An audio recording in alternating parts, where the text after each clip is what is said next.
안녕하세요.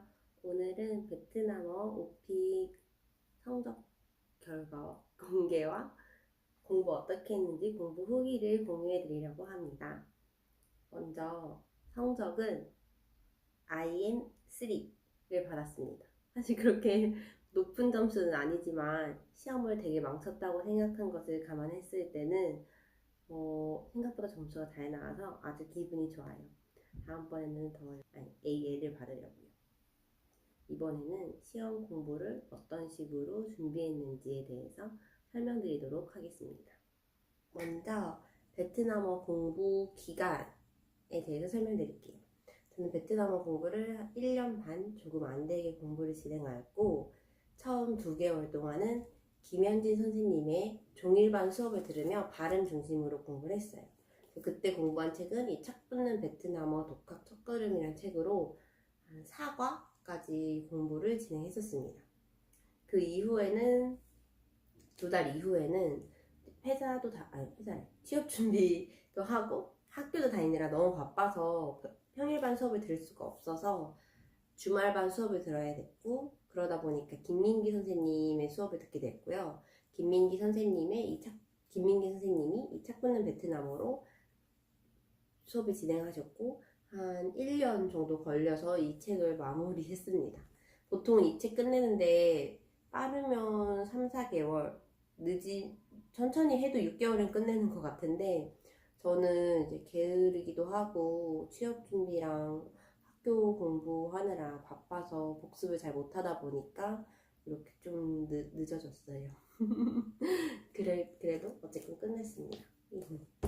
그렇게 1년이 지난 다음에 회사를 다니는 중이어서 학원을 다니기가 너무 벅찼어요. 시간도 없고 회사 적응도 해야 되고 일도 많이 배우고 싶은 욕심이 있다 보니까. 근데 베트남어 공부는 꾸준히 해야 까먹지 않으니까 그 감을 유지하기 위해서 이 바로 써먹는 베트남어라는 책으로 전화 외국어를 통해서 공부를 진행했습니다.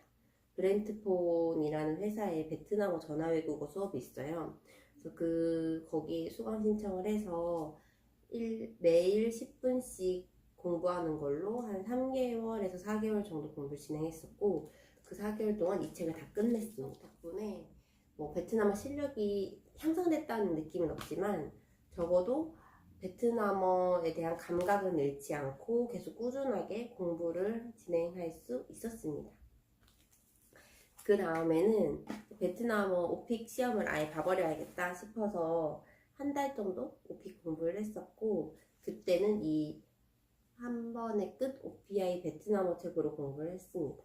베트남어는 오픽에 전문화된 책이 없는 것 같더라고요.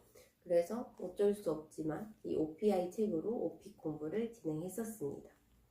그리고 더 추가적으로는 상황극 공부 같은 거를 할 때 도움이 되고 뭔가 실생활에서 쓸 수 있을 것 같아서 요 여행 베트남어 책도 구매를 해서 공부를 진행했었습니다. 그러면은 이제 한 달 동안 오픽 준비를 어떻게 했는지 설명해 드릴게요.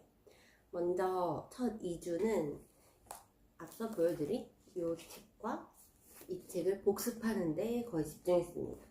이 책은 특징이 어휘는 착붙는 베트남어보다는 어렵지만 문법 설명이 생각보다 적어요.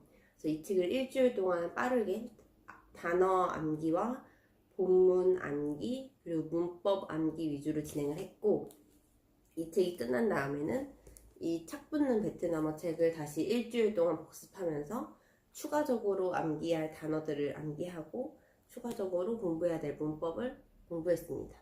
여기는 문법 내용이 조금 더 많기도 하고, 그리고 오픽에서 써먹을 수 있는 문장들이 더 많아요. 그래서 이 책을 2번째로 복습하면서 쭉 베트남어에 대한 감각을 익혔다고 해야 되나?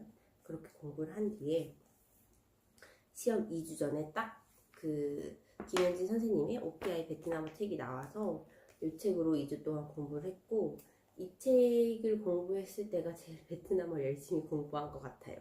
이 앞에 2 책은 그냥 중고등학교 내신 공부하듯이 공부를 해서 이게 오픽에 도움이 될까 싶었는데, 이 책이 이제 말하기 연습에 특화된 책이다 보니까 꽤 도움이 많이 됐고, 이 책 구성이 그러니까 질문이 있고 그 질문에 대한 답변들이 적혀 있는 책이에요. 그래서 저는 저한테 도움이 될 만한 질문들 중심으로 공부를 했고, 여기 딱 IN 단계까지 공부를 진행했었어요. 원래는 목표는 이 끝까지 공부하는 게 목표였는데 갑자기 회사 일도 많아지고 네, 회사 일이 많아지고 회사가 바빠지면서 공부할 시간이 많이 없었어요. 그래도 이 동안 그 앞에 IN 부분 한 12각 아니 10 그러네 12각 11각까지 공부했네요. 11. 이 책의 공부 요령은 먼저 여기 나오는 질문과 그리고 이 답변에 대해서 한번 독해해보고 모르는 단어 있으면 외우고, 그리고 여기서는 문장과 문장을 연결하는 접속사들이 이 앞서 두 책에는 많지 않았는데 여기서는 되게 유용하게 활용할 만한 내용이 엄청 많아요. 그래서 그 내용들을 중심으로 공부를 진행을 했고, 그리고 특히 이 한 질문에 대한 답변을 외운 다음에 그냥 이 답변을 무조건 외우는 게 아니라 저만의 질문을 만들어서 외웠어요. 근데 이때 중요한 점은 본인의 질문을 만들 때 이 글로 써서 만든 다음에 그걸 암기하는 게 아니라 말로 먼저 해본 다음에 말이 되는 걸 적어서 그걸 암기해야 한다고 저는 생각을 해요. 저는 그렇게 공부를 했어요. 그래서 예를 들어 뭐 자기소개를 해보세요 해도 여기에 자기소개 엄청 잘 나와 있거든요. 근데 이제 그거를 단순히 암기하는 게 아니라 제가 말로 해보고 말이 나오는 문장, 입에 붙는 문장들 중심으로 답변을 구성해서 그걸 암기하다 보니까 훨씬 말하기 연습도 늘고 제가 말하고자 하는 걸 표현할 때 조금 더 막힘없이 이야기할 수 있었던 것 같아요. 그 다음에 이 책 같은 경우에는 상황극 연습을 할 때 공부를 하려고 사용을 했어요. 이 책을 통해서 제가 말할 수 있는 구문들을 위주로 그냥 외워가자 라는 생각으로 준비를 해갔고, 이 책을 다 공부하진 않았고 저는 설문조사에서 반드시 여행을 선택할 거고 여행에 대해서 물어볼 거란 기대감으로 식사 파트랑 숙박 파트, 호텔 물어볼 수 있으니까, 그리고 택시 탈 수 있으니까 교통수단 파트, 그리고 쇼핑 좋아한다고 혹시 있으면 쇼핑을 체크할 생각이었으니까 쇼핑 파트, 이렇게만 공부를 해갔습니다. 도움이 되긴 한 것 같아요. 그래도 다행히 저는 식당 예약 질문을 물어봐서 자리 몇 개 있어요, 예약할게요, 자리 주세요, 이런 부분 구문들을 외워간 게 꽤 유용하게 답변에 도움이 돼서 후회하지 않아요. 이 책도 공부한 거. 저는 그렇게 그 책 총 4권으로 공부를 진행했었습니다. 그러면은 이제 제가 공부한 구체적인 자료들을 공유해 드릴게요. 먼저 단어 암기입니다. 단어 암기는 이렇게 그냥 너무 지저분한 비닐에다가 단어 외울 것들을 쭉 넣어놨었어요. 그래서 여기 보시다시피 이렇게 베트남어랑 한글 이렇게 적어가지고 계속 들고 다니면서 외웠고, 출퇴근길에 이렇게 접어가지고 뭐 계속 보기도 하고, 이거의 장점은 이렇게 접어도 종이가 안 찢어지잖아요. 이렇게 접고 이거에 대한 베트남어 단어 생각해보고, 혹은 이렇게 하고 이거에 대한 한글 뜻 생각해보는 식으로 단어를 공부했었고, 문법 공부는 이렇게 파일에다 정리를 했었어요. 그래서 이렇게 중요한 문법 사항과 그 문법에 대한 저만의 정리들을 이렇게 쭉 진행했었고, 이렇게 보니까 공부 진짜 열심히 한 것 같다. 보이시나요? 네, 이렇게 공부를 진행했었고, 특히 핵심적인 거는 여기 보시면은 문법 있고 이렇게 빨간색 표시가 되어 있는데, 이 빨간색 표시는 중요하거나 어려워서 빨간색인 표시라기보다도 시험 때 반드시 말해야 되는, 반드시 사용해야 되는 문법 구문으로서 정리를 해놓은 거였어요.